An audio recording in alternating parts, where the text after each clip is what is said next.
Robert Lee Frost was born in San Francisco on March 26, 1874, son of journalist William Prescott Frost Jr. and Isabel Moody. When he was 11, his father died of tuberculosis, and the family moved to Lawrence, Massachusetts to live with his grandfather, William Frost Sr. Robert married Eleanor Miriam White on December 19, 1895. His grandfather gave the couple a farm near Derry, New Hampshire, and at 25, Frost began farming. Though he would never be successful at making a living that way, farming sparked his poetic voice, and this close relationship with nature would be necessary for his entire life. In 1912, the couple moved to England, where Frost published his first book, A Boy's Will. It was a success, as was his second volume, published a year later, called North of Boston. In 1915, after the outbreak of the First World War, the Frost returned to America, and the poet came back to find himself unexpectedly famous. From then until his death at the age of 88, Frost continued to write, teach, and inspire others to find their voice. He received 4 Pulitzer Prizes for his work, was nominated for the Nobel Prize in Literature 31 times, and was named Poet Laureate of Vermont, in addition to receiving honorary degrees from several universities. He gave the inaugural poem for John F. Kennedy. Frost's life was not without sadness and challenges. Both he and his wife suffered from depression. They lost 4 of their 6 children young, and of the 2 surviving daughters, one was committed to a mental hospital for the last 40 years of her life. Frost's wife developed breast cancer in 1937, dying of heart failure in 1938. Frost himself died 25 years later on January 29, 1963, due to complications from prostate surgery. He was buried at the Old Bennington Cemetery in Bennington, Vermont. Inscribed on his gravestone are words from one of his own poems, words that beautifully and simply describe the spirit with which he lived. I had a lover's quarrel with the world. Frost's poetry has been described by Louis Untermeyer as a growing intimacy. It radiates an honest neighborliness in which wit and wisdom are joined. He knows humanity without its company manners. He accepts the world's contradictions without being crushed by them. What follows is a celebration of the work of Robert Frost. Many know and love some of his most well-known poems, and those are presented here. You may not be as familiar with his narratives. These dialogues read like plays, and like plays, capture single moments of time. But Frost's poetic voice crystallizes and intensifies these moments, imbibing them with past, present, and future in a deceptively simple package. We have chosen 8 of these to present as theater, along with 9 of Frost's more traditional poems. We hope you enjoy them all. An invitation. The pasture. I'm going out to clean the pasture spring. I'll only stop to rake the leaves away and wait to watch the water clear I may. I shan't be gone long. You come too. I'm going out to fetch the little calf that's standing by the mother. It's so young, it totters when she licks it with her tongue. I shan't be gone long. You come too.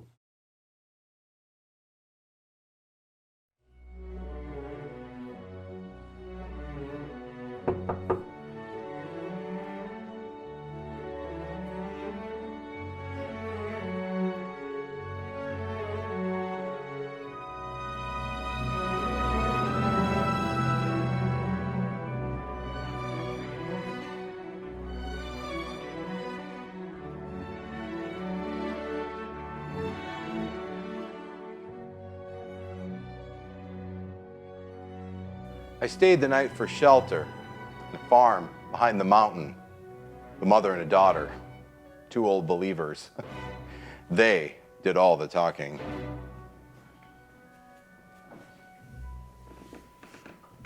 Folks think a witch who has familiar spirits she could call up to pass a winter evening, but won't.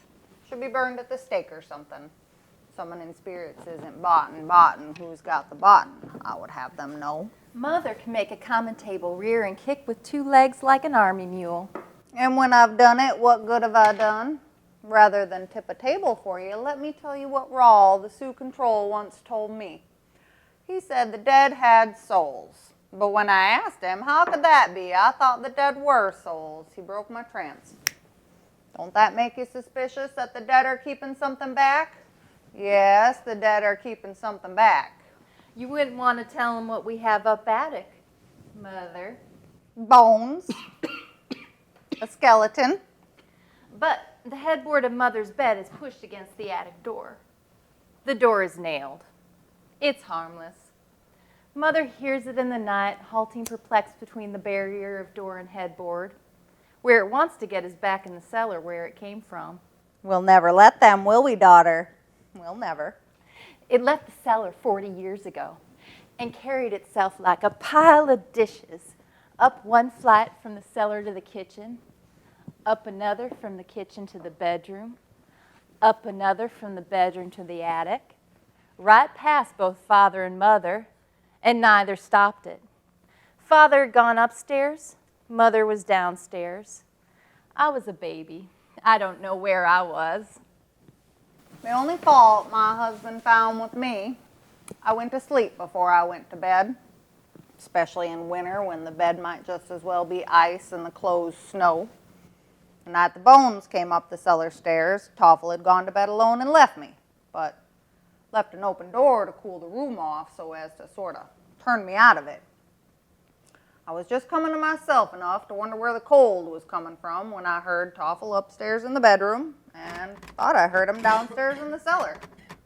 Lord, we'd lied down to walk dry shod on when there was water in the cellar in spring struck the hard cellar bottom. And someone began the stairs.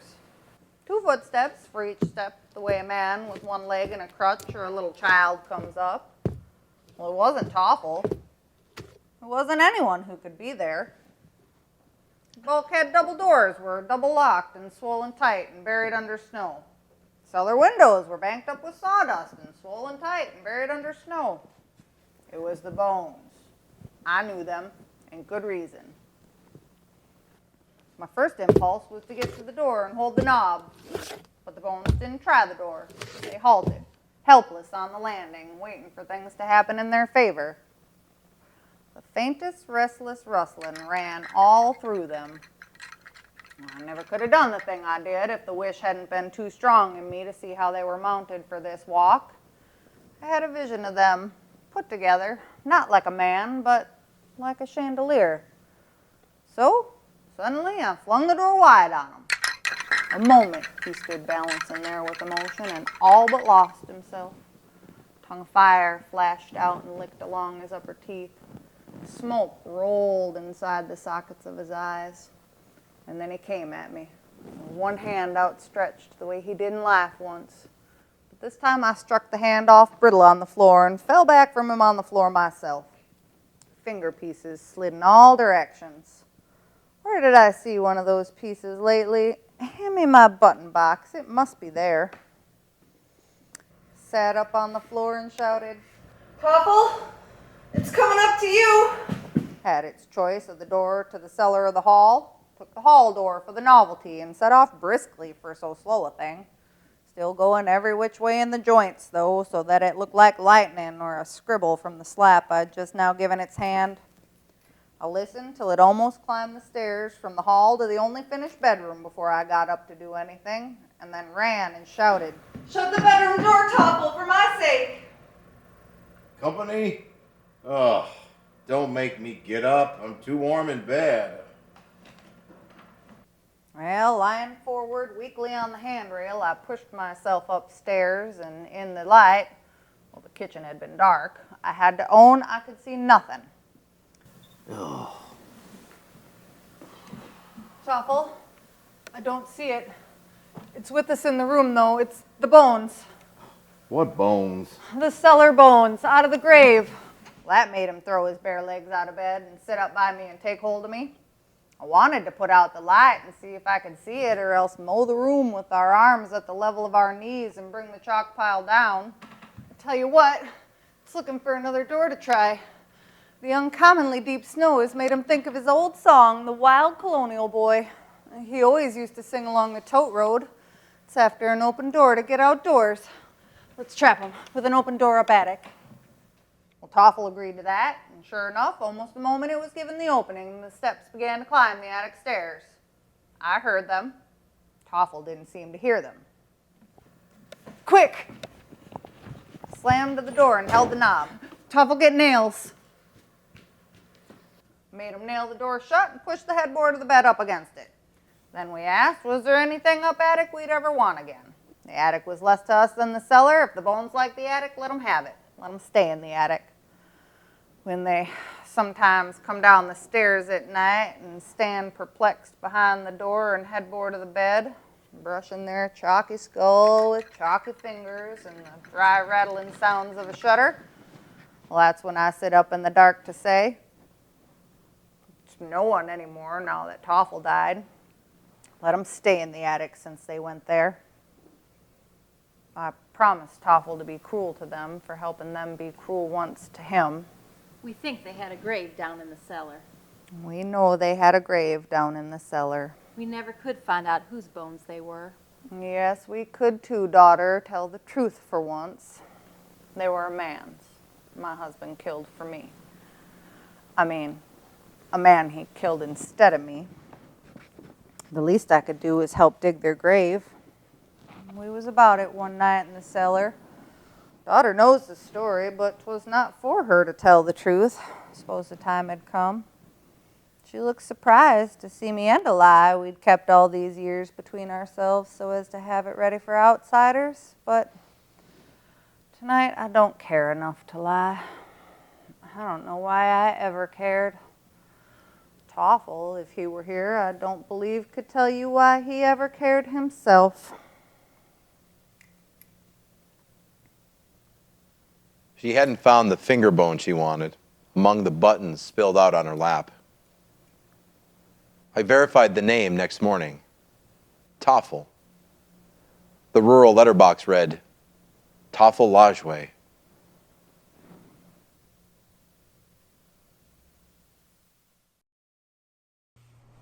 Birches.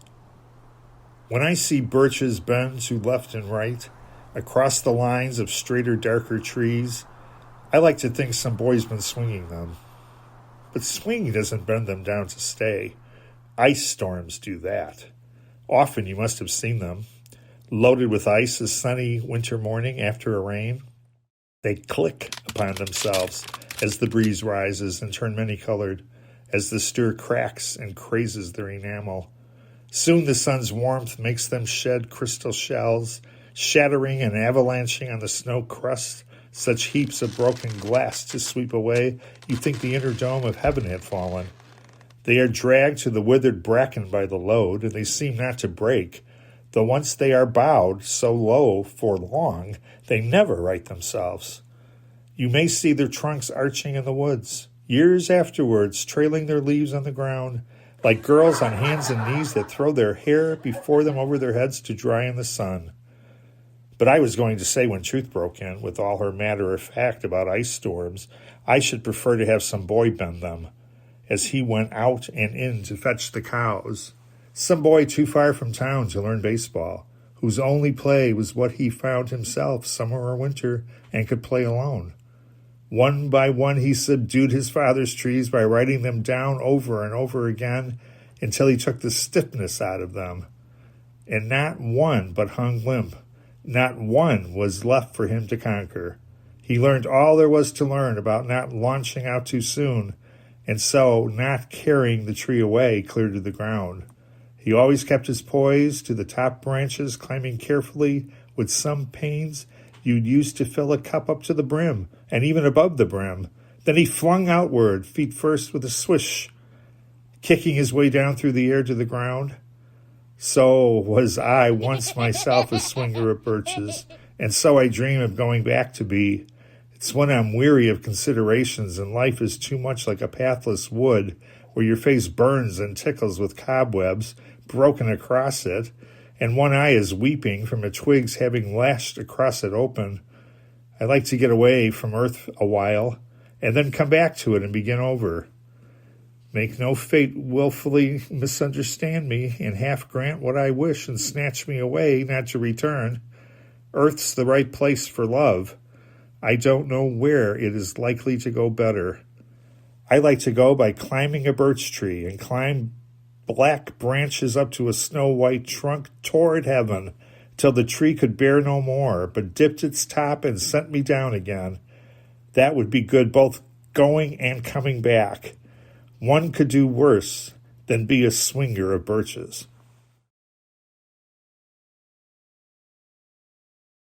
Lancaster bore him. Such a little town. Such a great man. It doesn't see him often these late years, though he keeps the old homestead and sends the children there with their mother to run wild in the summer.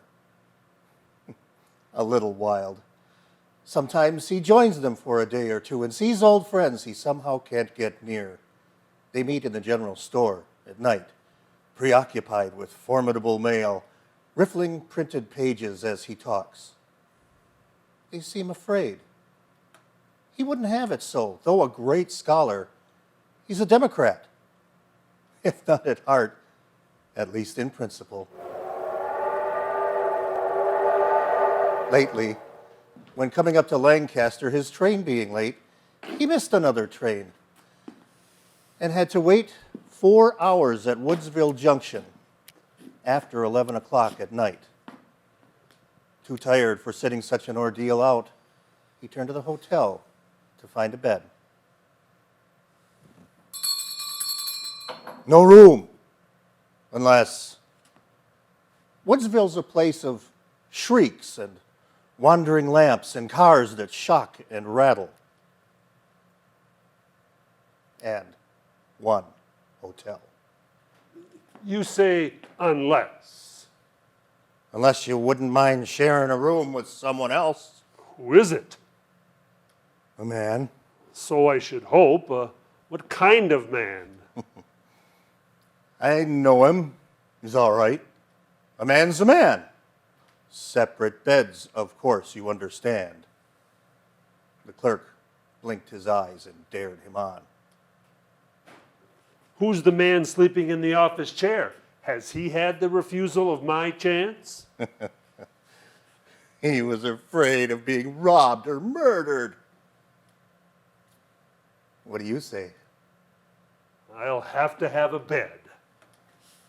The clerk led him up 3 flights of stairs and down a long, narrow passage full of doors, at the last of which he knocked and entered.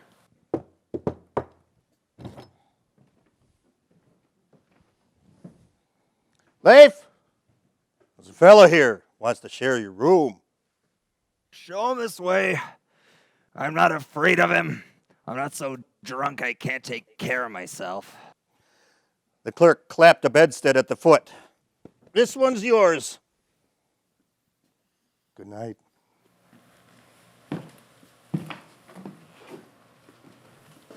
Leif was the name, I think. Yes, Lafayette. You had it the first time.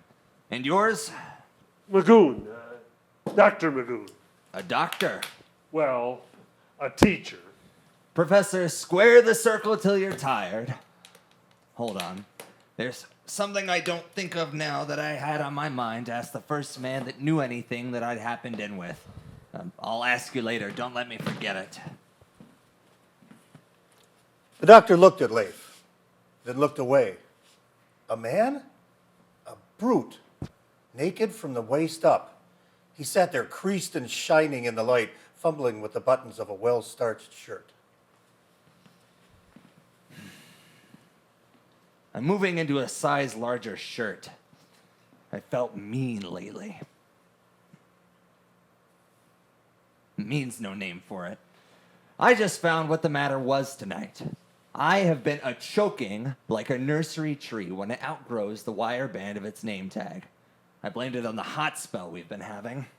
'Twas nothing by my foolish hanging back, not liking to own up I'd grown a size. Number 18 this is. What size do you wear? The doctor caught his throat convulsively. Oh, 14? 14. 14, you say so. I can remember when I wore 14. And come to think of it, I must have, back at home, more than 100 collars, size 14. Too bad to waste them all. You should have them. Let me send them to you. They're yours and welcome. What makes you stand there on one leg like that? You're not much further than Arthur left you. You act as if you wish you hadn't come. Sit down or lie down, friend. You make me nervous. The doctor made a subdued dash for it and propped himself at bay against a pillow. Not that way. With your shoes on Arthur's white bed. You can't rest that way. Let me pull your shoes off. I say, don't touch me, please. I say, don't touch me, please. I'll not be put to bed by you, my man. Just as you say. Have it your own way, then. My man, is it? You talk like a professor. Speaking of who's afraid of who, however, I'm thinking I have more to lose than you if anything should happen to be wrong. Who wants to cut your number 14 throat? Let's have a showdown as an evidence of good faith. There is $90. Come, if you're not afraid. I'm not afraid. There's 5. That's all I carry. I can search you. Where are you moving over to? Stay still. You had better tuck your money under you and sleep on it the way I always do when I'm with people I don't trust at night. Will you believe me if I put it right here on the table that I do trust you? You'd say so, Mr. Man. I'm a collector. My 90 isn't mine, you won't think that. I pick it up, dollar at a time, all around the country for the weekly news published in Bow. You know the weekly news? Known it since I was young. Well, then you know me. See, now we're getting on together, talking. I'm sort of something for it at the front. My business is to find what people want. They pay for it, so they ought to have it. Fairbanks, he says to me, he's editor, feel out the public sentiment. A great deal comes on me when all is said. The only problem is, we disagree in politics. Now, I'm a Vermont Democrat. You know what that is? Sort of double-dyed? Well, the news has always been Republican. Fairbanks, he says to me, help us this year, meaning by us, their ticket. No, I says, I can't, and I won't. You've been in long enough. It's time you turn around and boost at us. You'll have to pay me more than 10 a week if I'm expected to elect Bill Taft. Doubt if I could do it anyway. You seem to shape the paper's policy. Oh, you see, I'm in with everybody. Know 'em all. I almost know their farms as well as they do.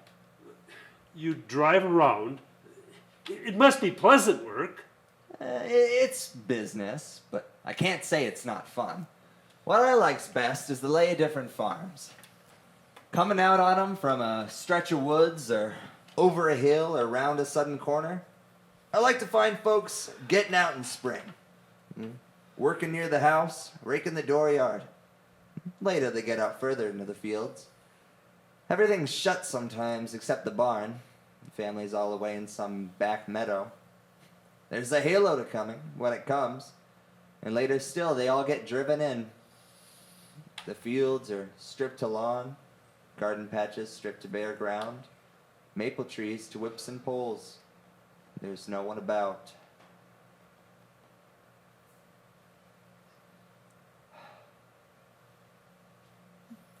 The chimney, though, keeps up a good brisk smoking. And I lie back and I ride. I take the reins only when someone's coming. And the mare stops when she likes. I tell her when to go. I've spoiled Jemima in more ways than one. She's gotten so she turns in at every house as if she had some sort of curvature, regardless if I have no errand there. She thinks I'm sociable. I maybe am. Seldom I get down except for meals, though. Folks entertain me from the kitchen doorstep, all in a family row down to the youngest.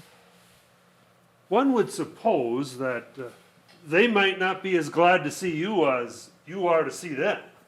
Oh, because I want their dollar. I don't want anything they've not got. I never done. I'm there. They can pay me if they like. I go nowhere on purpose. I happen by. Oh, sorry, there's no cup for me to offer you a drink. I drink out of the bottle, not your style. Mayn't I offer you? No. Thank you. Well, here's looking at you then. And now, I'm leaving you a little while. You'll rest easier when I'm gone, perhaps. Go on, lie down. Let yourself go and get some sleep. But first, let's see, what was I going to ask you? Those callers! Who shall I address them to? Suppose you aren't awake when I get back. But really, friend, I can't let you. You may need them. Not till I shrink, when they'll be out of style. But really, I have so many collars. Well, I don't know who I would rather have them. They're only turning yellow where they are. But you're the doctor, as the saying goes. I'll put the light out. Don't you wait for me, I've just begun the night. I'll knock so fashion and peep round the door when I come back so you know who it is. There's nothing I'm afraid of like scared people. I wouldn't want you should shoot me in the head. Oh, what am I doing carrying off this bottle?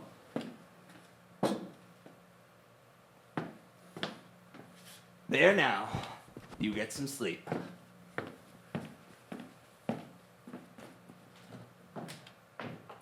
He shut the door. The doctor slid a little down the pillow.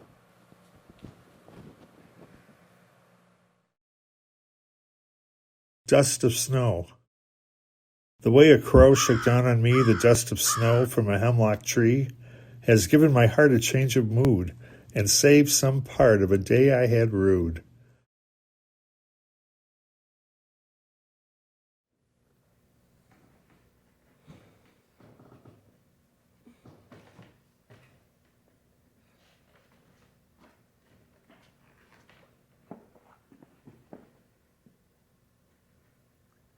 What is it you see from up there always? For I want to know.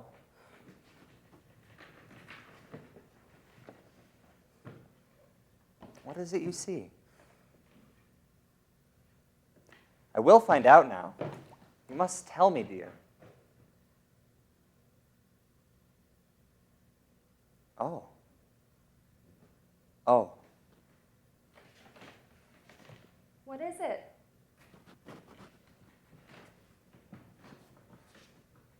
What? Just that I see.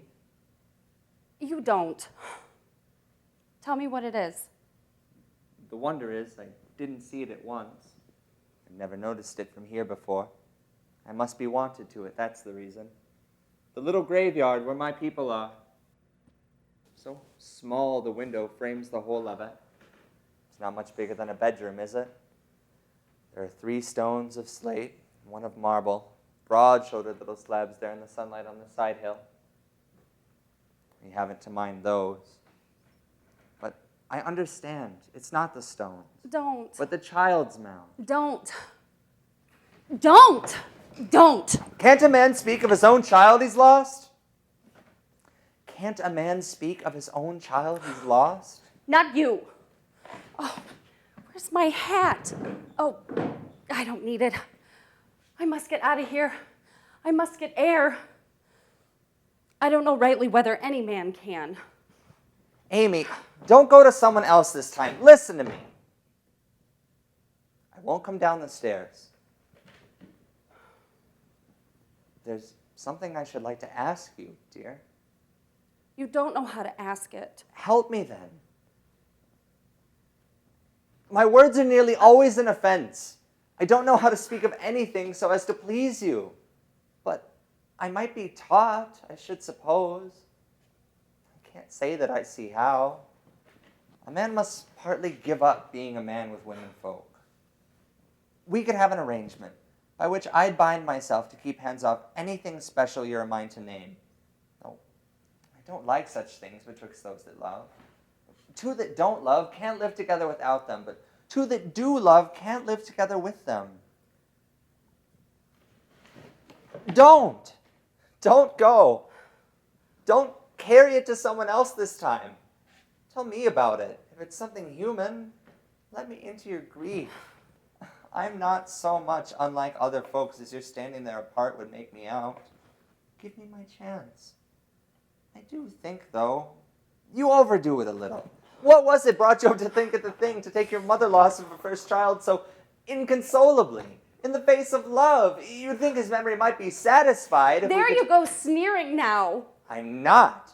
I'm not. You make me angry. I'll come down to you. God, what a woman. And it's come to this. A man can't even speak of his own child that's dead. You can't, because you don't know how to speak. If you had any feelings, you that dug your own hand, how could you? His little grave. I saw you from that very window there, making the gravel leap and leap in air. Leap up like that, and like that, and land so lightly, and roll back down the mound beside the hole. And I thought, who is that man? I didn't know you. And I crept down the stairs and up the stairs to look again, but still your spade kept lifting. And then you came in, and I heard your rumbling voice out there in the kitchen, and I don't know why, but I went near to see with my own eyes that you could sit there with the stains on your shoes and the fresh earth from your own baby's grave and talk about your everyday concerns. You stood the spade outside there in the entry for, I saw it. I shall laugh. The worst laugh I've ever laughed. I'm cursed. God, if I don't believe I'm cursed. I can repeat the very words you were saying. 3 foggy mornings and 1 rainy day will rot the best birch fence a man can build. Think of it. Talk like that at such a time. What had how long it takes a birch to rot? To do with what? Was in the darkened parlor. Oh, you couldn't care. No. The nearest friends can go with anyone to death come so far short, they might as well not try to go at all. No. From the time one is sick to death, one is alone. And he dies more alone. Friends make pretense of following to the grave, but before one is in it, their mind is turned, and they make the best of their way back to life and living people and things they understand, but the world's evil. I won't have grief, so if I can change it, oh, I won't. I won't. There! You have said all there is to say, and you feel better. You won't go now. You're crying. Close the door. The heart's gone out of it. Why keep it up? Amy, there's someone coming down the road. You. Oh, you think the talk is all? I must go somewhere. Out of this house. How can I make you? If you do, where do you mean to go? First tell me that. I'll follow, and I'll bring you back by force. I will.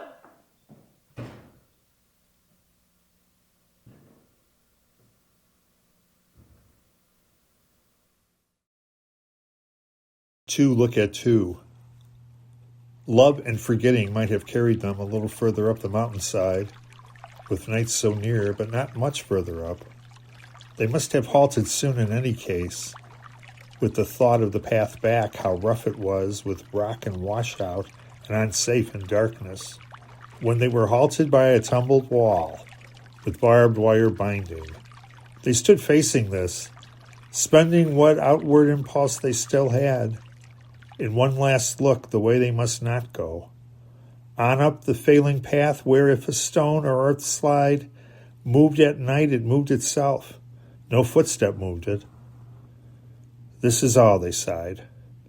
Good night to woods. But not so, there was more. A doe from around a spruce looking at them across the wall, as near the wall as they. She saw them in their field, they in hers. The difficulty of seeing what stood still, like some up-ended boulder split in two, was in her clouded eyes. They saw no fear there. She seemed to think that, too, thus they were safe. Then, as if there was something that, though strange, she could not trouble her mind with too long, she sighed, and passed on scared along the wall. This, then, is all. What more is there to ask? But no, not yet. A snort to bid them wait. A buck from around the spruce stood looking at them, across the wall, as near the wall as they. This was an antlered buck of lusty nostril, not the same doe come back into her place. He viewed them quizzically with jerks of his head as if to ask, why don't you make some motion, or give some sign of life? Because you can't. I doubt if you're as living as you look. Thus till he had them almost feeling dared to stretch a pro-offering hand and spell-breaking. Then he, too, passed unscared along the wall. Two had seen two, whichever side you spoke from. This must be all. It was all. Still they stood, a great wave from it going over them, as if the earth in one unlooked-for favor had made them certain earth returned their love.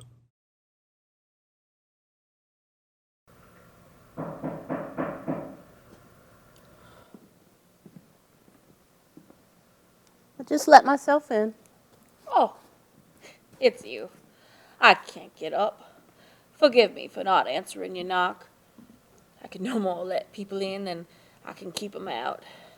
I'm getting too old for my size, I tell them. My fingers are about all I've the use of any more, so's to take any comfort.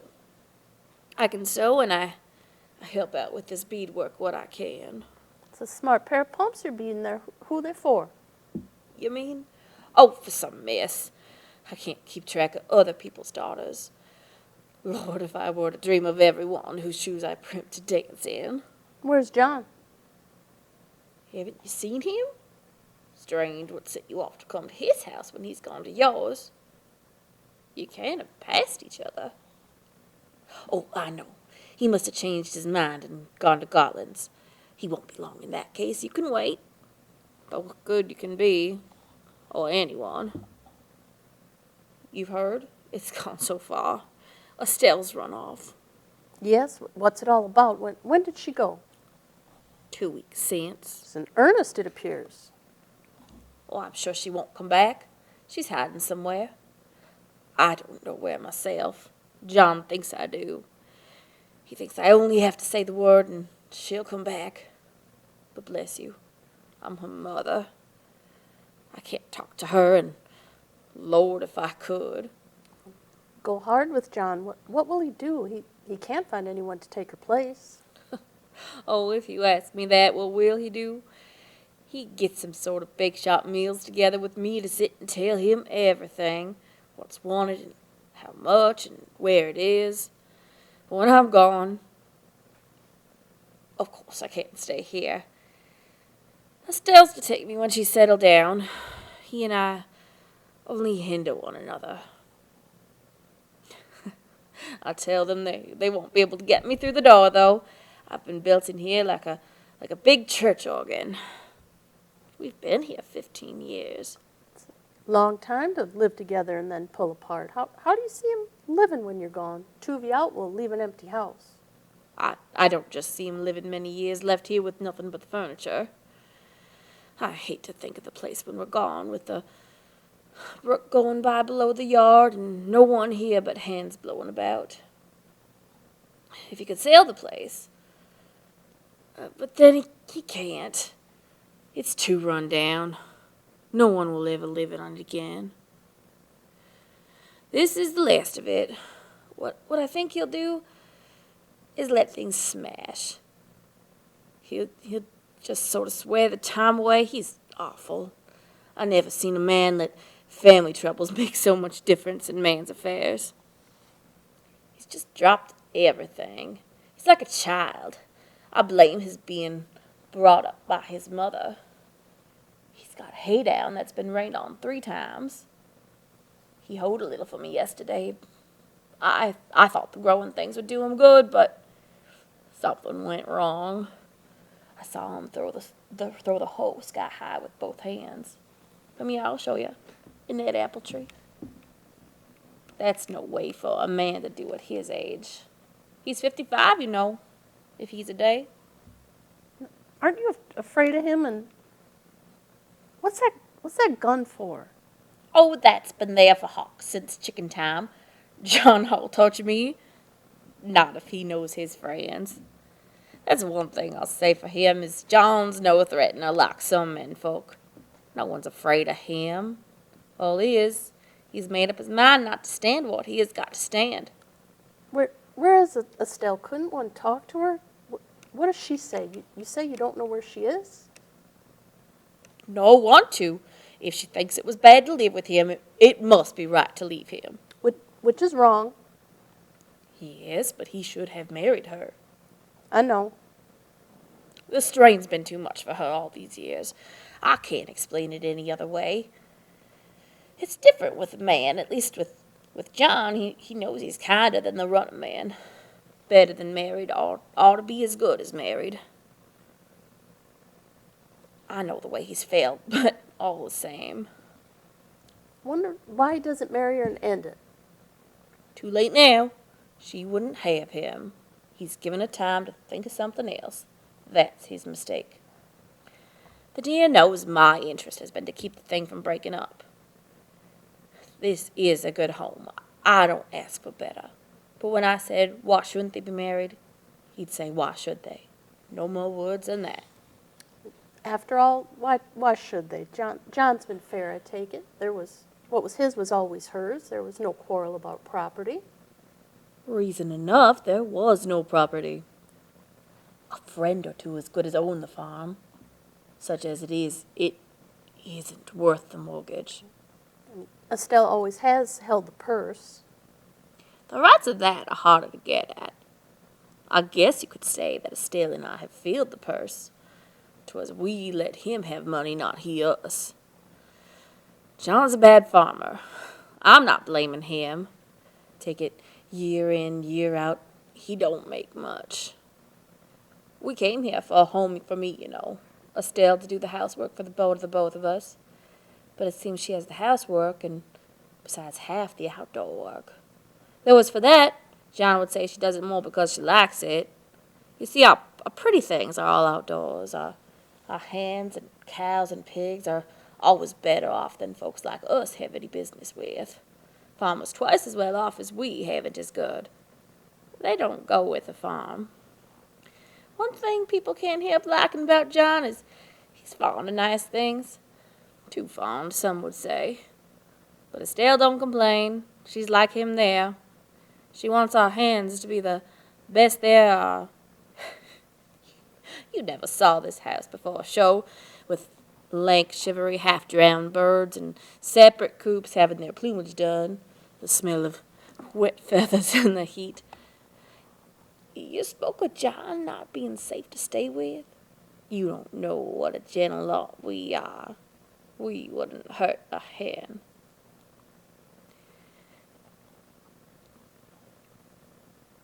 You ought to see us moving a flock from place to place.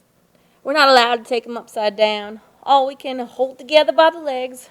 One on each arm, 2 at a time is the rule, no matter how far, how many times we have to go.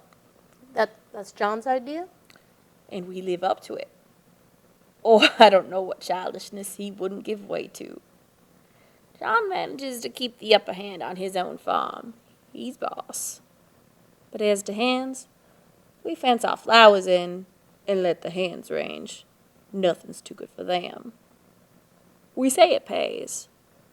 John likes to tell the offers he has had. 20 for this cock, 25 for that. He never takes the money, though. If they're worth that much to sell, they're worth that much to keep. Bless you, it's all expense, though. Reach me down that tin box off the cupboard shelf. The upper shelf. The tin box. Yep, that's the one.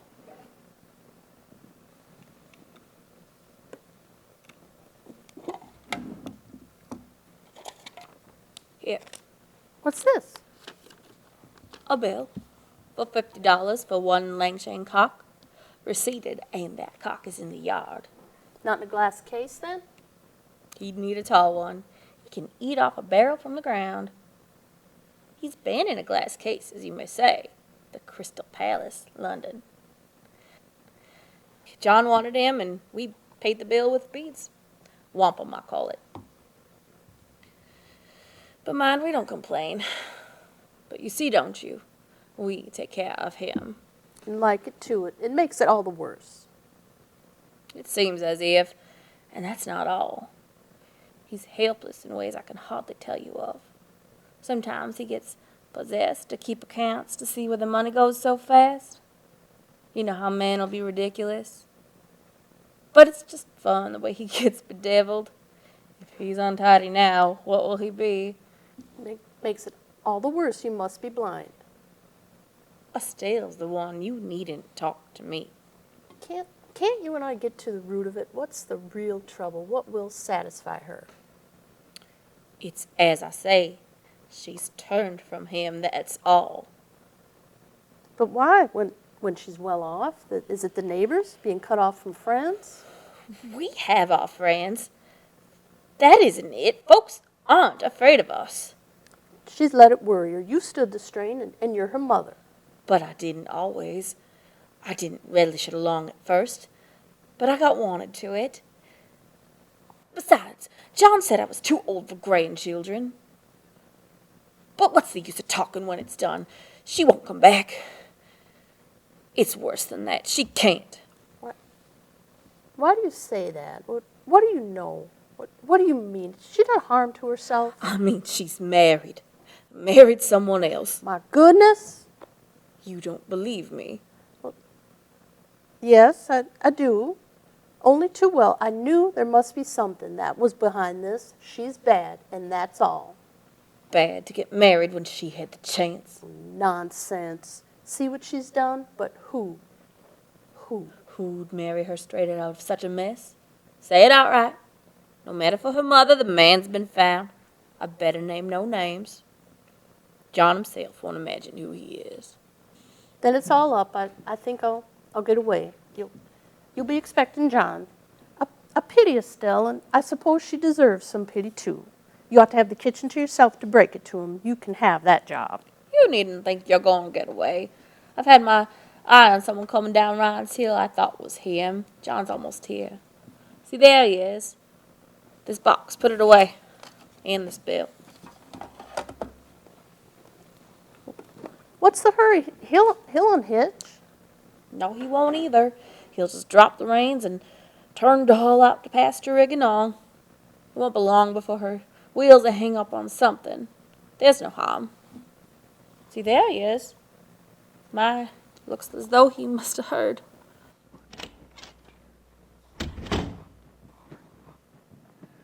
How are you, neighbor? Just the person I'm after.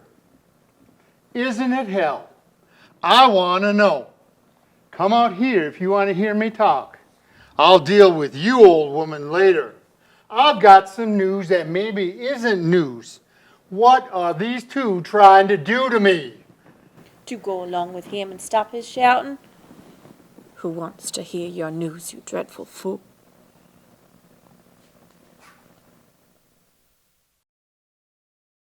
Mending wall. Something there is that doesn't love a wall, that sends the frozen groundswell under it and spills the upper boulders in the sun and makes gaps even two can pass abreast. The work of hunters is another thing. I have come after them and made repair where they have left no one stone on a stone, but they would have the rabbit out of hiding to please the yelping dogs. The gaps, I mean. No one has seen them made or heard them made, but at spring mending time we find them there. I let my neighbor know beyond the hill, and on the day we meet to walk the line and set the wall between us once again. We keep the wall between us as we go, to each the boulders that have fallen to each, and some are loaves and some so nearly balls. We have to use a spell to make them balance. Stay where you are until our backs are turned. We wear our fingers rough with handling them. Oh, just another kind of outdoor game, one on a side. It comes to little more. There where it is, we do not need the wall. He is all pine, and I am apple orchard. My apple trees will never get across and eat the cones under his pines, I tell him. He only says, good fences make good neighbors. Spring is the mischief in me, and I wonder if I could put a notion in his head. Why do they make good neighbors? Isn't it where there are cows? But here there are no cows. Before I build a wall, I'd ask to know what I was walling in or walling out, and to whom I was likely to give offense. Something there is that doesn't love a wall, that wants it down. I could say Albs to him, but it's not Albs exactly, and I'd rather he said it for himself. I see him there, bringing a stone grasped firmly by the top in each hand like an old stone savage armed. He moves in darkness, as it seems to me, not of woods only, in the shade of trees. He will not go behind his father's saying, and he likes having thought of it so well. He says it again, good fences make good neighbors.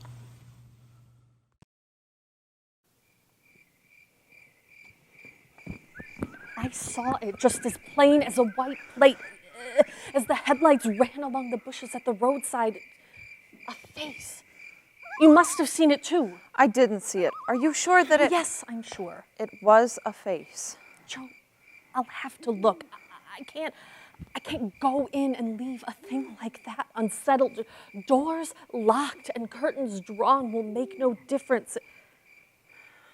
I've always felt strange when we came home to the dark house after so long an absence. The key rattled loudly into place, seemed to warn someone to be getting out at one door as we entered at another. What if I'm right?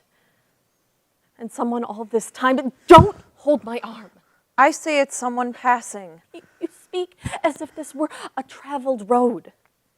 You forget where we are. Where would he be going to or coming from at such an hour of night? And on foot, too. What was he standing still for in the bushes? It's not so very late. It's only dark. There's more in it than you're inclined to say. Did he look like... He looked like anyone. Never rest tonight unless I know. Give me the lantern. You don't want the lantern.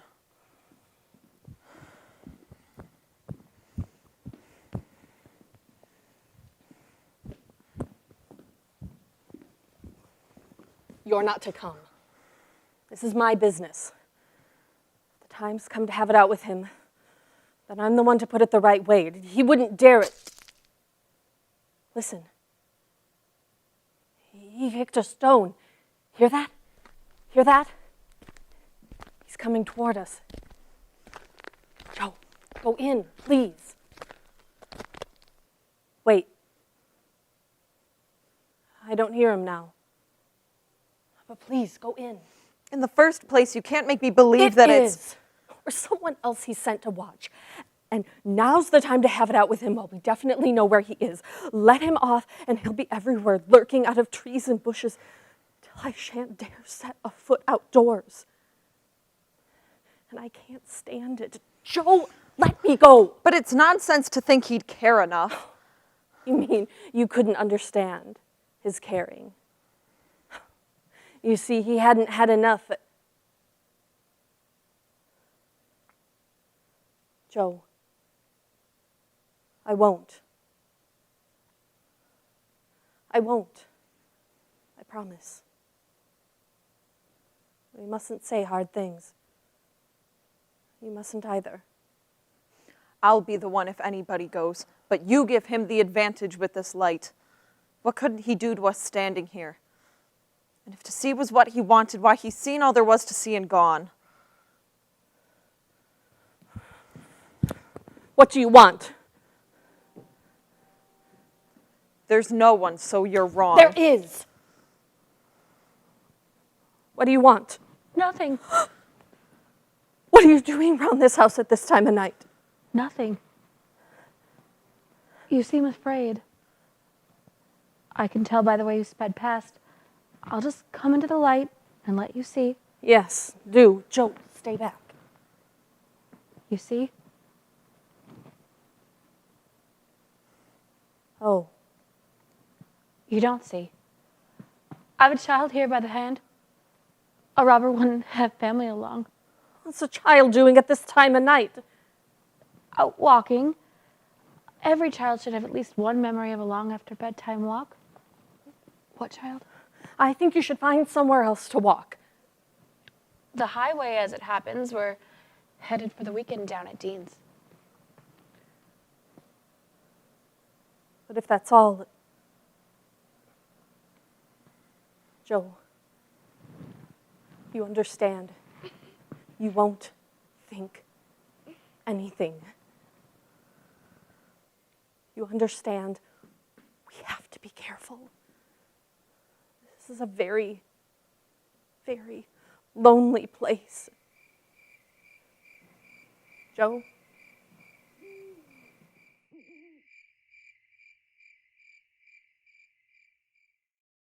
An old man's winter night. All out of doors looked darkly in on him, through the thin frost almost in separate stars that gathers on the pane and empty rooms. What kept his eyes from giving back the gaze was the lamp tilted near them in his hand. What kept him from remembering the need that brought him to that creaking room was age. He stood with barrels round him at a loss, and having scared the cellar under him and clomping there, he scared it once again and clomping off, and scared the outer night, which has its sounds familiar, like the roar of trees and the crack of branches, common things, but nothing so like beating on a box.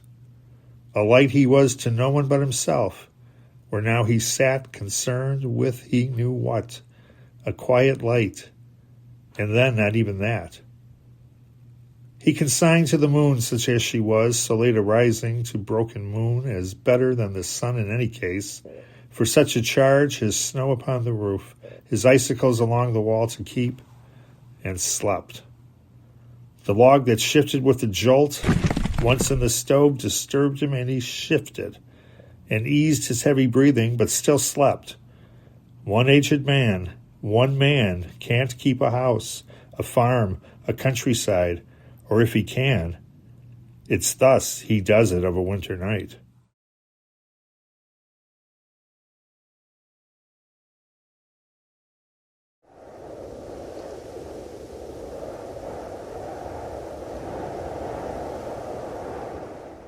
You could just see it glancing off the roof, making a great scroll upward into the sky long enough for recording all our names on. I think I'll just call my wife and tell her I'm here and starting on again. I'll call her softly, so if she's wise and gone to sleep, she needn't wait to answer. Why, Let? Still up? Let, I'm at Cole's. It's late. I thought I'd call you up to say goodnight from here before I said good morning there. I thought I would. I know. But Let, I know I could, but what's the sense? It won't be so bad. Give me an hour for it. Well, 3 hours to here, but that was all uphill and the rest is down. No, not a wallow. They kept their heads and took their time to it, like darlings, both of them. They're in the barn. My dear, I'm coming just the same.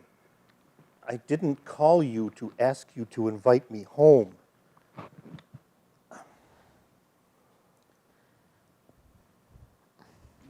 Good night.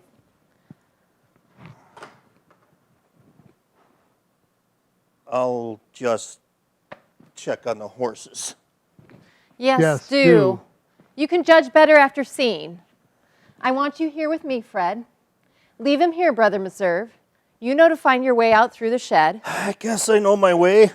I guess I know where I carved my name in the shed to tell me who I am. But don't tell me where I am. I used to play. You tend your horses and come back. Fred Cole, you're going to let him. Well, aren't you? How can you help yourself? I called him brother. Why did I call him that? That's right enough. That's all you've ever heard him referred to. He seems to have lost off his Christian name. Christian enough, I should call that myself. He took no notice, did he? Well, at least I didn't use it out of love of him, the dear knows. I detest the thought of him with his 10 children under 10 years old. I hate his wretched little Racker sect. All's I've heard of it, which isn't much. But that's not saying. Look, Fred Cole, it's 12, isn't it now? He's been here half an hour. He says he left the village store at 9. That's 3 hours to do 4 miles, about a mile an hour, not much better. Why, it doesn't seem as if the man could move that slow and move. Try to think of what he did with all that time, and 3 miles more to go. Don't let him go. Stick to him, Helen. Make him answer you. That sort of man talks straight on all of his life from the last thing he said himself, stone deaf to anything anyone else may say. I should have thought, though, you could make him hear you. What is he doing out on a night like this? Why can't he stay at home? He had to preach. It's no night to be out. He may be small, he may be good, but one thing's certain, he's tough. And strong of stale tobacco. He'll pull through. You say so. Not another house or shelter to put into from this place to theirs. I'm going to call his wife again. Wait, and he may. Let's see what he will do. Let's see if he will think of her again. I doubt he's thinking of it himself. He doesn't look on it as anything. He shan't go. There. It is a night, my dear. One thing. At least he didn't drag God into it. He don't consider it a case for God. You think so, do you? You don't know the kind. He's getting up a miracle this minute. Privately, right now, to himself, he's thinking he'll make a case of it if he succeeds, but keep still if he fails. Keep still all over. He'll be dead. Dead and buried. Such a trouble. Not that I've every reason not to care what happens to him if it doesn't take some of the sanctimonious conceit out of one of these pious scalawags. Nonsense to that. You want to see him safe. You like the runt. Don't you a little? Well, I don't like what he's doing, which is what you like and like him for. Oh, yes, you do. You like your fun as well as anyone. Just that you women have to put on airs for the men. You've got us men so ashamed of being men that we can't look on a good fight between two boys and not feel bound to stop it. Let the man freeze an ear or two, I say. He's here. I leave him all to you. Go in and save him. There you are, Meserve. Come and sit. How do you find the horses? Oh, fine. Fine. And ready for some more? My wife says it won't do. You've got to give it up. Won't you to please me? Please, if I say please. Mr. Meserve, I'll leave it to your wife. What did your wife say on the telephone?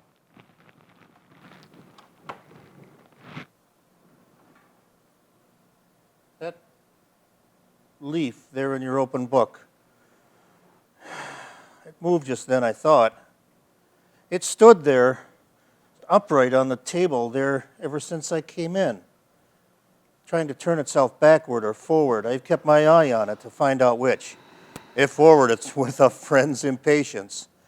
You see, I know, to get you onto things, it wants to see how you will take. If backward, it's from regret for something you've passed and not seen the good of. Never mind. Well, things must expect to come before us many times. I don't say just how many. That depends on the things before we see them. One of the lies would make it out that nothing ever presents itself before us twice. Where would we be if that were so? Our very life depends on everything recurring until we answer from within. 1,000th time may prove the charm. That leaf, it can't turn either way. It needs the wind's help. But the wind didn't move it if it moved itself. The wind's at naught in here. It couldn't stir so sensitively poised a thing as that. It couldn't reach the lamp to get a puff of black smoke from the flame or blow a ruffle in the collie's coat. You make a little 4-square block of air, quiet and light and warm, and by so doing, against illimitable cold and dark and storm, and by so doing, Give these three, a lamp, a dog, a book leaf, that you keep near their repose. Yet, for all the world, repose may be the thing you haven't, yet you give it. So false it is that what you haven't, you can't give. So false it is that what you always say is true. I'll have to turn that book leaf if no one else will. It won't lie down. Then let it stand. Who cares? Come, Reserve. If you're planning on leaving, I don't mean to rush you, but take a look at a scene behind the curtain. See how it's piling up against you? See the white snow between the white of the frost? Ask Helen how far up the sash it has climbed since last we checked the gauge. That looks as if some pallid thing had squashed its features flat and shut its eyes with outrageous disinterest to see what people found so interesting and gone to sleep from its own stupid lack of understanding, or broken its white neck of mushroom stuff short off and died against the pane outside. Brother Meserve, take care. You'll scare yourself more than us with such nightmare talk. It's you it matters to, because it's you who have to go out into it alone. Let him speak, Helen, and he may stay. Before you drop the curtain, that reminds me, do you recollect the boy who came to breathe the air one winter and stayed down at the Averys? Well, one sunny morning, after a downy storm, he passed our place and found me banking up the house with snow. I was burrowing in deep for warmth, piling it well above the windowsills, and the snow against the window caught his eye. Hey, that's a pretty thought. Those were his words. So you can sit and pretend it's 6 feet under while you sit warm and read up balanced rations. You can't get too much winter in the winter. Those were his words. And he went home and all but banked the daylights out of Avery's windows. Now, you and I would go to no such length, while at the same time you can't deny it's not a mite worse. Sitting here, we three, playing our fancy to see the snow line piled so high against the pane outside. There where there's a sort of tunnel in the snow, more like a tunnel than a hole. And way down at the end of it, you see a stir and quiver, like the frayed edge of a drift being blown in the snow. Well, now I leave you people.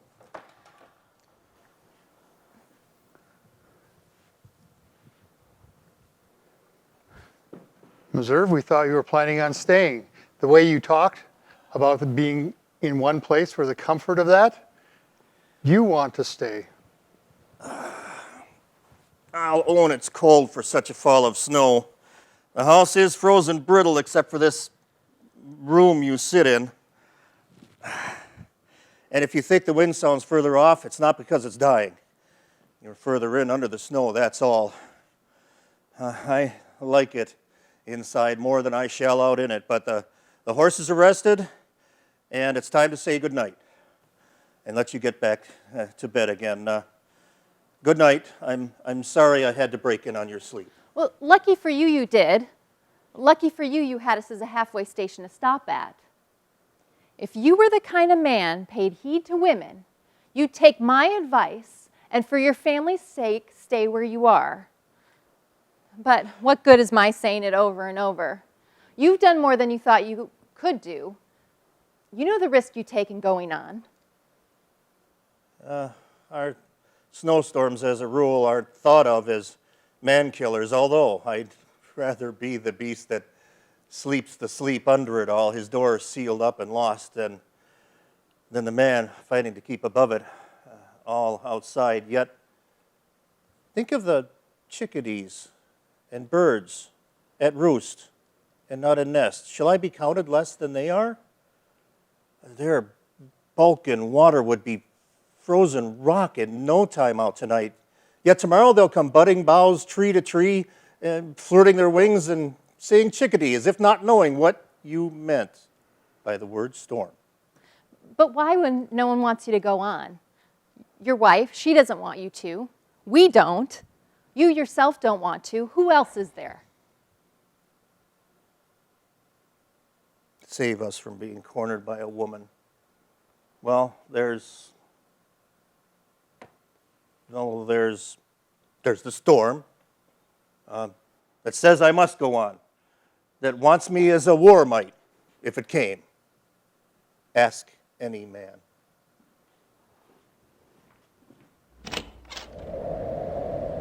Well, what kind of man do you call that? He had the gift of words, or is it tongues, I ought to say, Was ever such a man for seeing likeness? or disregarding people's civil questions. What?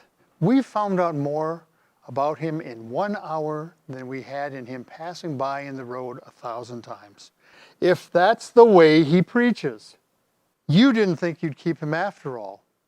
Oh, I'm not blaming you. He didn't leave you much choice in the matter, and I'm glad we're not in for a night of it. We certainly wouldn't have gotten any sleep. The least thing set him off. It's as quiet as a church in here without him. How much better off are we as it is? We'll have to sit here till we know he's safe. Yes, I suppose you'll want to, but I shouldn't. He knows what he can do, or he wouldn't try. Get into bed, I say, and get some sleep. He won't be back tonight, and if he telephones, it won't be for an hour or two. Well then, we can't be any help sitting here living his fight through with him, I suppose. Did she call you or you call her? She, me. You'd better get dressed. You won't go back to bed. Had she been ringing long? I'll get my wrapper. I want to speak to her. All she said was he hadn't come, and had he really started. She knew he had, poor thing, 2 hours ago. He had the shovel. He'll have made a fight. Why did I ever let him leave this house? Don't begin that. You did the best you could to keep him, though perhaps you didn't quite conceal a wish to see him show the spunk to disobey you. Much his wife will thank you. Fred, after all I said, you shan't make it to be anything other than what it was. She didn't lead on by anything she said. She didn't thank me. When I told her gone, well then, she said, and well then, as a threat. And then her voice came in a scraping, slow manner. Oh, you, why did you let him go? Why did we let him? You let me there. I'll ask her why she let him. She didn't dare speak when he was here. Their number's 21. Oh, the thing won't work. Somebody's receiver's down. The handle, it stumbles. The stubborn thing, the way it jars your arm. It's theirs. She's dropped the phone and gone. Try speaking. Say hello. Hello? Hello? What do you hear? I hear an empty room. That's what it sounds like anyway. I hear a clock and windows rattling. And no step, though. If she's there, she's sitting down. Shout. She may hear you. Shouting's no good. Then keep talking. Hello? Hello? Hello? You don't suppose she didn't go outdoors?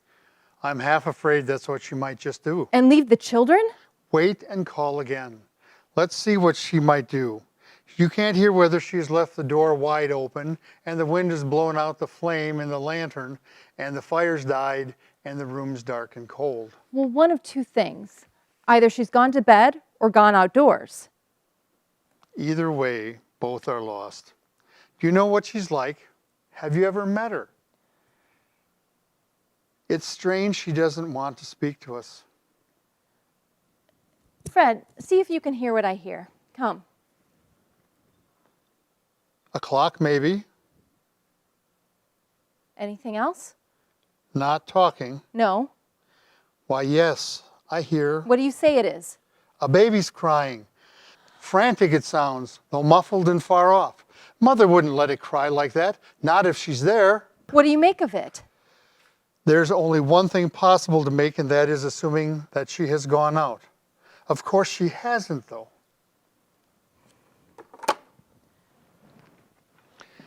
There's nothing we can do until morning. Fred, I shan't let you think of going out. Hold on.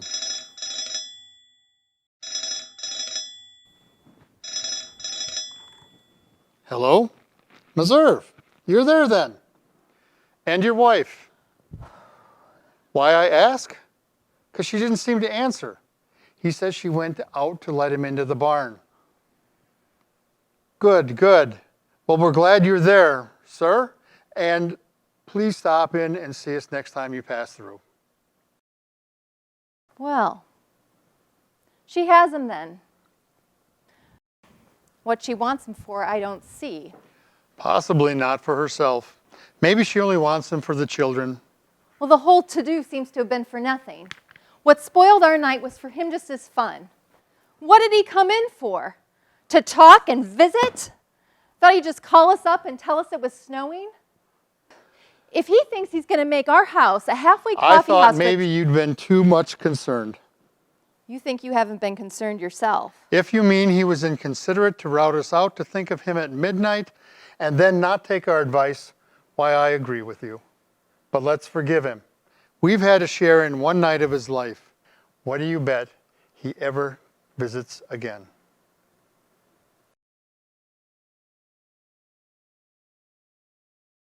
Fire and ice. Some say the world will end in fire, some say in ice. From what I've tasted of desire, I hold with those who favor fire. But if I had to perish twice, I think I know enough of hate to say that for destruction, ice is also great and would suffice.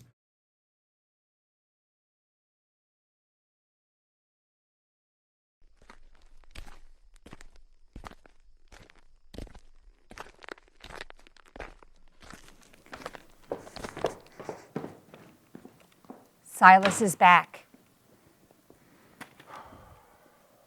Be kind.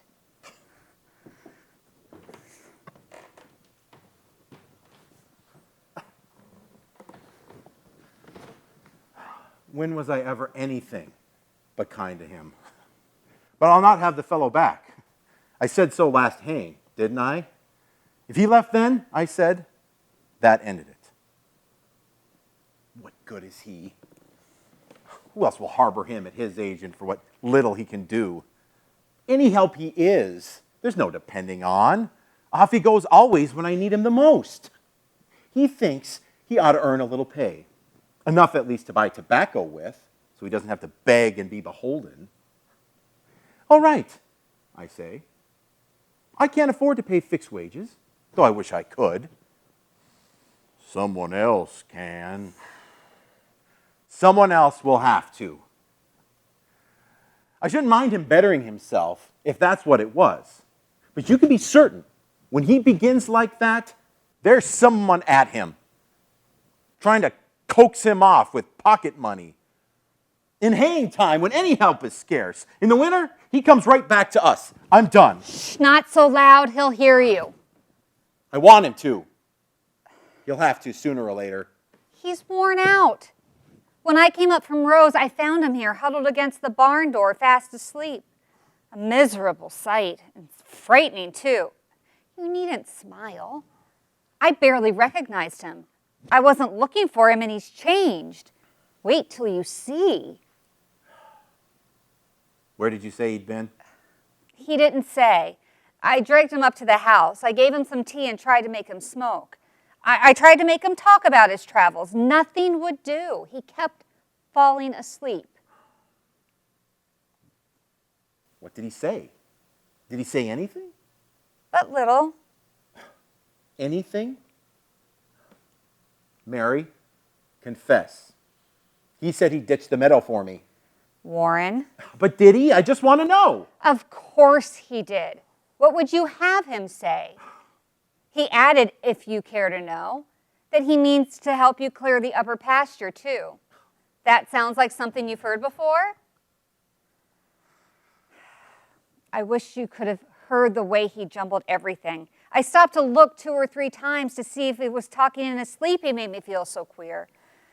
He ran on Harold Wilson. You remember the young lad you had in Hain 4 years since? He's finished school and is teaching at his college. Silas declares you'll have to get him back. He says the 2 of them will make a team for work. Between them, they will lay this farm as smooth. The way he mixed that in with other things. You remember how they fought all through July under the blazing sun. Silas up on the cart to build the load, Harold alongside to pile it on. Yes, I took care to stay well out of earshot. Well, those days trouble Silas like a dream. You wouldn't think they would. How some things linger. Harold's young college boy assurance piqued him. After so many years, he keeps coming up with arguments he might have used. I sympathize. I know what it feels like to think of the right thing to say too late. Harold's associated in his mind with Latin. He asked me what I thought of Harold studying Latin like the violin because he liked it. That's an argument. He says he couldn't make him believe he could find water with a hazel prong, which showed you how much good school had ever done him. He went over that, but most of all, he thinks if he could have another chance to teach him how to build a load of hay. I know. But Silas' one accomplishment. He bundles every forkful in its place, then tags and numbers it for future reference so he can find and easily dislodge it in the unloading. Silas does that well. He takes it out in bunches, like a big bird's nest. You never see him standing on the hay he's trying to lift, straining to lift himself. He thinks if he could teach him that, then he might perhaps be of some good to someone in this world. He hates to see the boy the fool of books. Poor Silas. So concerned with other folk, and nothing to look backward to with pride, and nothing to look forward to with hope. So now and never any different. Part of a moon was falling down the west, dragging the whole sky with it to the hills. Its light poured softly in her lap. She saw it and spread her apron to it. She put out her hand among the harp-like morning glory strings, taut with the dew from garden bed to eaves, as if she played unheard some tenderness that wrought on him beside her in the night. Warren, he's come home to die. You needn't be afraid he'll leave you this time. Home. Yes. Where else but home? It all depends on what you mean by home. Of course, he means nothing to us, any more than the hound that came a stranger to us out of the woods, worn out upon the trail. Home is the place where if you have to go there, they have to take you in. I should have called it something you somehow haven't to deserve.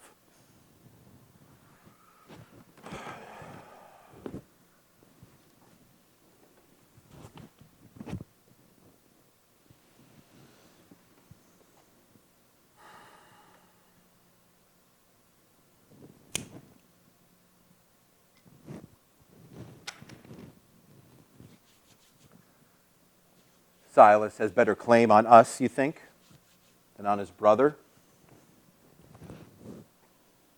13 little miles as the road winds would bring him to his door. Silas has walked that far today, no doubt. Why not go there? His brother's rich, a somebody, director in the bank. He never told us that. We know it, though. I think his brother ought to help, of course. And I'll see to that if there's need.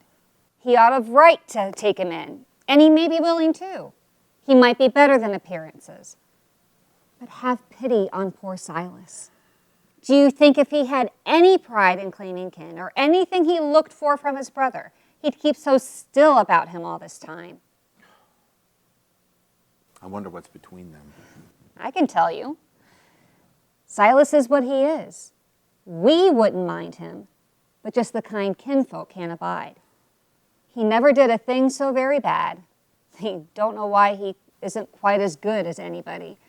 Worthless though he is, he won't be made ashamed to please his brother. I can't believe Cy ever hurt anyone. No. But he hurt my heart the way he lay there and rolled his old head on the sharp-edged chair back. You must go in and see what you can do. I made a bed up there for him tonight. He wouldn't let me put him on the lounge. You'll be surprised at him, how much he's broken. His working days are done, I'm sure of it. I'd not be in a hurry to say that. I haven't been. Go, look, see for yourself. But Warren, remember, he's come here to help you ditch the meadow. He has a plan. You mustn't laugh at him. He may not speak of it, and then he may. I'll sit here, see if that small sailing cloud will hit or miss the moon.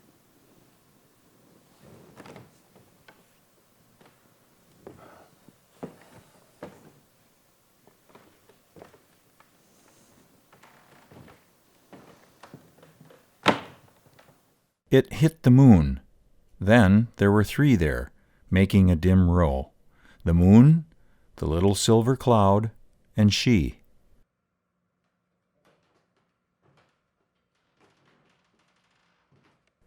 Warren returned. Too soon it seemed to her, slipped to her side, caught up her hand, and waited. Warren? Dead.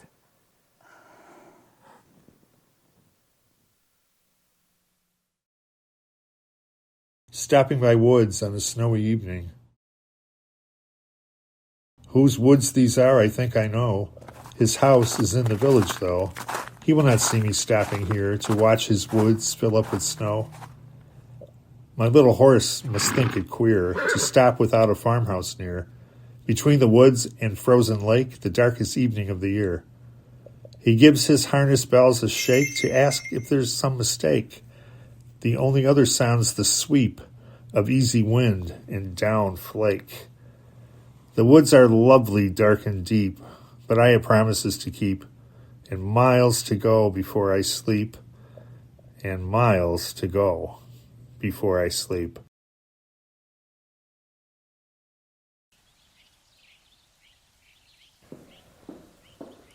I didn't make you know how glad I was to have you come down here and camp on our land. I promised myself I would get down here someday and see the way you lived, but I don't know. With a house full of hungry men to feed, I'd guess you'd find Seems to me I can't express the way I feel any more than I can raise my hand or lift my voice. Oh, I can raise my hand if I have to. Did you ever feel so? I hope you never. It's got so I don't know anymore whether I am glad, sorry, or anything. There's nothing but a voice-like left inside that seems to tell me how I ought to feel and how I would feel if I wasn't gone all wrong. You take the lake. I look at it and look at it. I see that it's a fair, pretty sheet of water. I stand and make myself repeat out loud the advantages it has, so long and narrow, like a deep piece of some old running river, cut short off at both ends. It lies 5 miles straight away through the mountain notch, from the sink meadow where I wash the plates. And all of our storms come up toward the house, drawing the slow waves whiter and whiter and whiter. It took my mind off soda biscuits and donuts to step outdoors and take the water dazzle on a sunny morning, or take the rising wind about my face and body and through my wrapper as a storm threatened from the dragon's den and a cold chill shivered across the lake. I see that it's a fair, pretty sheet of water. Our Willoughby. How did you hear of it? Though I expect everyone's heard of it. In a book about ferns. Listen to that. You let things more like feathers regulate your coming and going. And you like it here? I can see how you might. But I don't know. It would be different if more people came, for then there would be business. As it is, the cottages Lynn built. Sometimes we rent them and sometimes we don't. We've got a good piece of shore here that ought to be worth something, and may yet. But I don't count on it as much as Lynn. He looks on the bright side of everything, including me. He thinks I'll be all right with doctoring. But it's not medicine. Lowe is the only doctor who's dared to say so. It's rest I want. There, I've said it out. From cooking for tired, hungry men and washing their dishes. From doing things over and over and over that just won't stay done. By good rights, I ought not to have so much put on me. But there seems no other way. Lynn says one steady pull more ought to do it. He says the best way out is always through. And I agree to that, and so far that I can see no way out but through. Leastways for me. And then they'll be convinced. It's not that Lynn don't want the best for me. It was his idea, our coming over in here beside the lake, from that day where I showed you we used to live, 10 miles from anywhere. We didn't make the change without some sacrifice, but Lynn went at it to make up the loss. His work's a man's, of course, from sun to sun. But he works when he works, as hard as I do. Though there's small profit in comparisons. Women and men will make them all the same. But work ain't all. Lynn undertakes too much. He's into everything in town. This year it's highways, and he has too many men to look after that make such waste and take advantage of him too, and proud of themselves for doing so. We have 4 of them here to board, the great good-for-nothings, sprawling about the kitchen with their talk while I fry their bacon. Much they care. No more put out in what they do or say than if I wasn't in the room at all. Coming and going all the time they are. I don't learn what their names are, let alone their characters, or whether or not they are safe to have inside the house with the doors unlocked. I'm not afraid of them, though. Not if they're not afraid of me. There's 2 that can play at that. I have my fancies. It runs in my family. My father's brother wasn't right. They kept him locked away for years at the old farmhouse.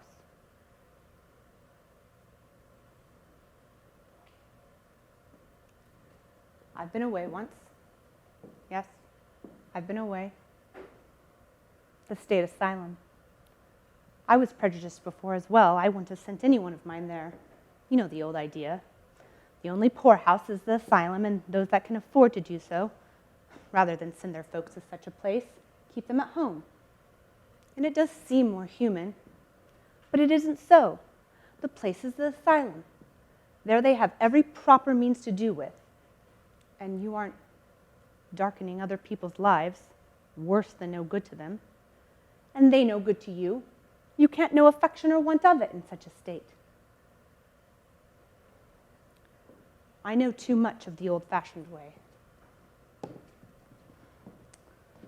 My father's brother, he went mad quite young. Some thought he had been bitten by a dog because his violence took on the form of carrying a pillow in his teeth. But it's more likely he was crossed in love. It was some girl, or so the story goes. Anyway, all he talked about was love. But they soon found that he would do someone a mischief if he wasn't kept strict watch of. And it ended in Father's building him a cage, or a room within a room, out of hickory poles, like stanchions in a barn from floor to ceiling. A narrow passage all the way around. Anything they put in there for furniture, he'd tear to pieces, even a bed to lie on. So they made the place comfortable with straw, like a beast's stall to ease their consciousness. Of course, they had to keep him clothed, but he paraded with his clothes on his arm, all of his clothes. Cruel it sounds, but I suppose they did the best they knew. And just when he was at his height, Father and Mother married, and Mother came a bride to take care of such a creature and accommodate her young life to his. That was what marrying father meant to Mother. She had to lie and hear love things made dreadful by his shouts in the night. He would shout and shout and shout until the strength was shattered out of him, and his voice died down slowly from exhaustion. He would pull his bars apart like a bow and bowstring, and then let them go and make them twang until he wore them smooth as an oxbow. And then he'd crow as though he thought it child's play. The only fun he ever had. I heard them say, though, they found a way to put a stop to it. I never met him. He was before my time. But the pen stayed exactly as it was, there in the upper chamber in the L. A sort of catch-all full of attic clutter. I often think of those smooth hickory bars. It got so I would say, half fooling, it's time I took my turn upstairs in jail. As you will, till it becomes a habit. No wonder I was glad to get away. Mind you, I waited until Lynn said the word. I didn't want the blame if it went all wrong. And I was glad when we moved out. To no end. I looked to be happy, and I was. As I said, for a while, I don't know. Somehow the change wore out like a prescription. And there's more to it than window views and living by a lake. I'm past such help. Unless Lynn took the notion, which he won't, and I won't ask him. It's not sure enough. I suppose I have to go the road I'm going.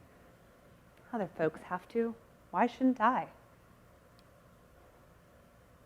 I almost think that if I could do like you, drop everything and live out on the ground. But come night, I shouldn't like it. Or a long rain. I should soon get enough and be glad of a good roof over my head. I've lain awake thinking of you all, Warrant, more than you have yourself most of these nights. The wonder is the tents weren't snatched away from over you as you lie in your beds. I haven't courage for a risk like that. Oh, bless you. Of course you're keeping me from work. But there's work enough to do. There's always that. And the thing of it is, I need to be kept. And behind's behind. The worst you can do is set me back a little more behind. I shan't catch up in this world anyways. Oh, I'd rather you not go. Unless you must.